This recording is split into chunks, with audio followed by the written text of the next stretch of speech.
महिलाओं को आर्थिक रूप से स्वावलंबी बनाना ही महिला सशक्तिकरण का प्रभावी तरीका। अनुराग ठाकुर ने 210 महिलाओं को beauty and wellness training certificate किए वितरित। नमस्कार दोस्तों, मैं हूं गौतम गर्ग और आप देख रहे हैं नंगल सिटी अपडेट। बिलासपुर जिला के उपमंडल घुमारवी के अंतर्गत ग्राम पंचायत बरोटा पंचायत के सरस्वती विद्या मंदिर में केंद्रीय सूचना एवं प्रसारण और युवा कार्यक्रम व खेल मंत्री अनुराग ठाकुर ने आज एनजीओ प्रयास के आयोजित कार्यक्रम में डंगार, देलग व दधोल क्षेत्र की 210 महिलाओं को beauty and wellness training certificate और ब्यूटी किट वितरित किए। केंद्रीय मंत्री अनुराग ठाकुर ने बताया कि एनजीओ के माध्यम से हमीरपुर संसदीय क्षेत्र के 4000 महिलाओं को ब्यूटी एंड वेलनेस निःशुल्क ट्रेनिंग कोर्स करवाए जा रहे हैं, जिसमें बिलासपुर जिला की 500 से अधिक महिलाएं शामिल हैं, जिसके अंतर्गत आज ट्रेनिंग को सफलतापूर्वक पूरा करने वाली महिलाओं को सर्टिफिकेट और ब्यूटी किट वितरित किए गए। उन्होंने कहा कि महिलाएं वह आधारशिला हैं जिसके बिना किसी भी मजबूत परिवार, समाज और देश की परिकल्पना ही नहीं की जा सकती। इतिहास गवाह है कि महिलाओं ने लगभग सभी क्षेत्रों में अपना परचम लहराया है।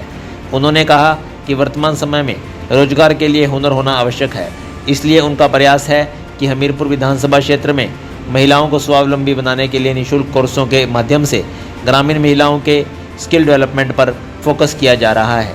उन्होंने बताया कि केंद्र सरकार ने महिलाओं के विकास के लिए कई योजनाएं लाई हैं।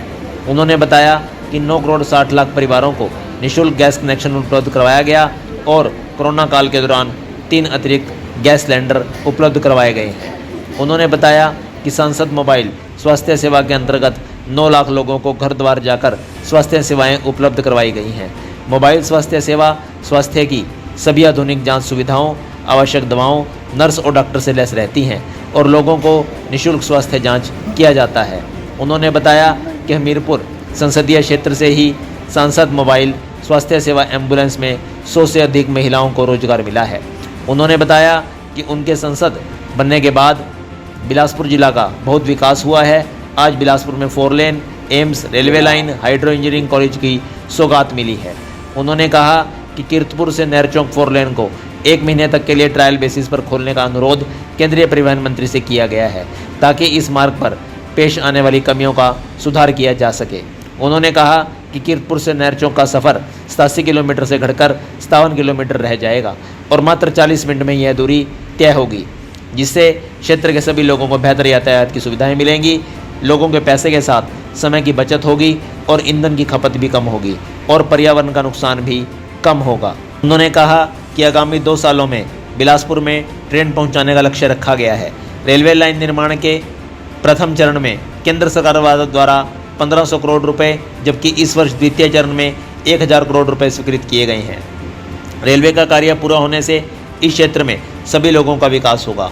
उन्होंने बताया कि अपने कार्यकाल के दौरान बिलासपुर से हमीरपुर सड़क को चौड़ा करने के लिए 300 करोड़ रुपए किए गए हैं। अनुराग ठाकुर ने कहा कि उनके सांसद बनने के बाद सरस्वती विद्या मंदिर के विभिन्न विकास कार्यों के लिए उन्होंने अपने सांसद निधि से लगभग अब तक 5 करोड़ रुपए से अधिक की राशि उपलब्ध करवाई है। इस अवसर पर पूर्व मंत्री राजेंद्र गर्ग, बीडीसी चेयरमैन रमेश ठाकुर, मंडल महामंत्री राजेश शर्मा व राजेश ठाकुर उपस्थित रहे। बिलासपुर से सुभाष चंदेल की रिपोर्ट। 45 दिन तक इस कार्यक्रम के माध्यम से प्रशिक्षण लिया। ऐसी मेरी सभी माताएं, बहनें और मीडिया से आए हुए मेरे प्रिय मित्रों, महात्मा गांधी जी ने एक बार कहा था कि समाज में महिलाओं की स्थिति उस समाज और सभ्यता का सूचक है। अगर आप किसी आदमी को प्रशिक्षित करते हैं तो आप एक व्यक्ति को प्रशिक्षित कर रहे हैं। अगर आप एक व्यक्ति को, एक आदमी को शिक्षित कर रहे हैं तो अभी आप एक व्यक्ति को ही, एक आदमी को ही, एक व्यक्ति को ही शिक्षित कर रहे हैं। लेकिन अगर आप एक महिला को शिक्षित और प्रशिक्षित कर रहे हैं तो आप समाज का निर्माण कर रहे हैं, राष्ट्र का निर्माण कर रहे हैं। और प्रयास संस्था ने करने का शुभ कार्य किया है। मैं आपको बहुत बहुत बधाई और बहुत बहुत शुभकामनाएं देता हूं। हुनर से शिखर, आखिरकार ये नाम हुनर से शिखर क्यों किया? क्योंकि आपके पास अगर डिग्री भी हो और आपके पास स्किल्स ना हो, कौशल ना हो, हुनर ना हो, तो उसके बिना हम अधूरे। ये बहुत आवश्यक है कि हम सबके पास कोई ना कोई हुनर हो। अब ये कैमरामैन वाले भाई साहब खड़े दूरदर्शन से, डीडी शिमला से, तो उनके पास हुनर है कैमरा चलाने का। कोई और होगा, किसी के पास टाइल लगाने का हुनर होगा, किसी के पास बिजली का होगा, किसी के पास खेती बाड़ी करने का होगा। अगर हुनर नहीं है तो हमारे पास कुछ भी नहीं। लेकिन जिन बहनों के ऊपर यह प्रयास किया गया,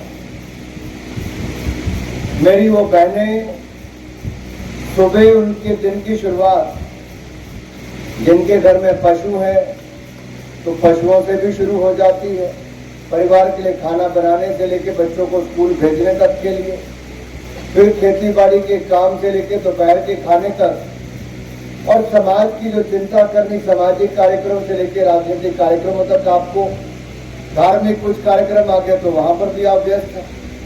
तो महिलाओं के पास तो हिमाचल प्रदेश में पहले ही इतने काम है, तो ब्यूटी और वेलनेस की मुफ्त में ट्रेनिंग क्यों देने की जरूरत पड़ी? वो इसलिए था कि अगर आपके पास हुनर होगा तो आपके पास कोई ना कोई रोजगार के, स्वरोजगार के अवसर खड़े होंगे। हालांकि इसमें बहुत खर्चा भी आया, प्रति व्यक्ति बहुत ज्यादा खर्चा आता है, क्योंकि बेस्ट क्वालिटी की किट्स, बेस्ट क्वालिटी के ट्रेनर्स, उसमें कोई समझौता नहीं किया गया कि ट्रेनर सस्ते हो जाए या किट सस्ती हो जाए। जो बेस्ट उपलब्ध था, बेस्ट ट्रेनर और बेस्ट मटेरियल, वो आपके लिए उपयोग करके आपको बेस्ट ब्यूटिशियन बनाने का काम किया गया है। ये हमारा प्रयास था उस दिशा में।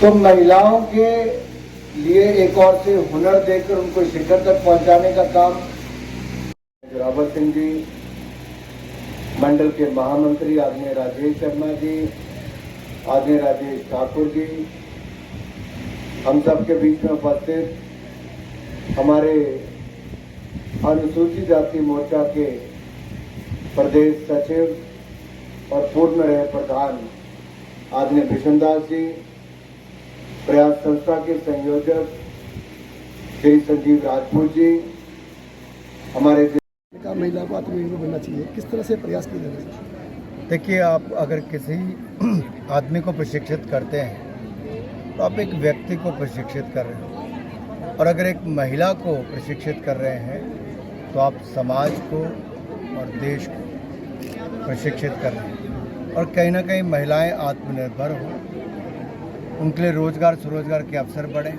आय के साधन बढ़ें, उस दिशा में एक कदम है। इससे उनके परिवार में, समाज में उनका मान सम्मान बढ़ता है। एक और जहां केंद्र की योजनाओं का लाभ मिला है, लेकिन दूसरी ओर संस्थाओं ने व्यक्तिगत रूप से प्रयास करके ये जो शुरुआत की है कि महिलाओं को अच्छी स्वास्थ्य की सुविधा भी मिले, और इस तरह के प्रशिक्षण जहाँ पे ब्यूटिशियन का, वेलनेस का कोर्स हो, उससे महिलाओं को अपने ही पंचायत में, अपने ही क्षेत्र में रोजगार स्वरोजगार के अवसर मिलते हैं। इससे हमारी जो माइग्रेशन है उस पर भी एक तरह से रोक लगती है, और अपने ही क्षेत्र में रहकर लोग आत्मनिर्भर भी होते हैं। सर, 4 लेन को लेकर आपने बात कही है कि 18 मई से ट्रायल बेसिस में होगा, किस तरह? क्योंकि अभी इसमें लगभग 1-1.5 महीना और समय लगेगा पूरा होने में। तो कीरतपुर से लेकर नेरचौक तक का नेशनल हाईवे, ये जो 4 लेन बना है, इसको ट्रायल बेसिस पे अगर 1 महीने के लिए खोला जाए तो बहुत सारे सैलानियों को, हिमाचल प्रदेश के लोगों को भी सुविधा मिलेगी। उनका 3 घंटे का समय इसमें बच सकता है, पेट्रोल देश का बच सकता है, डीजल बच सकता है, पर्यावरण को नुकसान कम हो सकता है। तो हमने अनुरोध किया है माननीय नितिन गडकरी जी से, इसको ट्रायल बेसिस पर 1 महीने के लिए खोल दिया जाए, ताकि कहीं पे कमी भी होगी तो सामने नज़र आ जाएगी और उसमें सुधार हो जाएगा। और औपचारिक जो इसका उद्घाटन है वो जून या जुलाई महीने में कर दिया जाए। सर, आगे कर्नाटक के रिजल्ट आने वाले हैं, तो कहीं ना कहीं कांग्रेस जो है जीतेगी। मैं इतना ही कहूँगा कि हमने प्रयास किए जनता के बीच में डबल इंजन की सरकार को वापस बनाने के लिए, बहुत मेहनत भी की, बहुत काम भी हमारी सरकार ने 5 वर्षों में कर्नाटक में किया था। लेकिन लोकतंत्र में जो जनता का निर्णय होता है उसको सबको स्वीकार करना होता है। हमारी कहाँ कमियां रही उसको जानेंगे, लेकिन इतना ज़रूर है कि हमने काम कर्नाटक में बहुत शानदार किया था। सबसे ज़्यादा फॉरेन डायरेक्ट इन्वेस्टमेंट, विदेशी पूंजी निवेश किसी राज्य में आया तो कर्नाटक में आया। विकास कर्नाटक में नई ऊंचाइयों पे पहुंचा। सड़क निर्माण, रेलवे से लेके नए भवनों से लेके प्रति व्यक्ति आय का आगे बढ़ना, राज्य के इनकम को बढ़ाना, ये सब क्षेत्रों में कर्नाटक ने शानदार काम किया था। भारतीय जनता पार्टी ने